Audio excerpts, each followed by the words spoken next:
কিভাবে আল্লাহর কাছে শিষ্টাচার বজায় রাখতে হয়, কিভাবে আদব বজায় রেখে দোয়া করতে হয়, চমৎকার উদাহরণ হযরত ইব্রাহিম দেখিয়েছেন।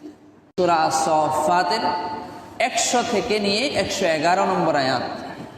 কয়টি আয়াত হলো এখানে? মোট 12টি। কুরবানির ঘটনার পরতে পরতে, কুরবানির ঘটনার প্রত্যেকটা পয়েন্টে, প্রতিটি আয়াতে, এই যে 12টি আয়াত, প্রত্যেকটা আয়াতে আল্লাহ রাব্বুল আলামিন কুরবানির শিক্ষার মধ্য দিয়ে, কোরবানির শিক্ষার পাশাপাশি আমাদেরকে সন্তান পরিপালনের নীতিমালা, মূলনীতি, আদব, শিষ্টাচার, সৌজন্যতা আল্লাহ আমাদেরকে শিখিয়েছেন।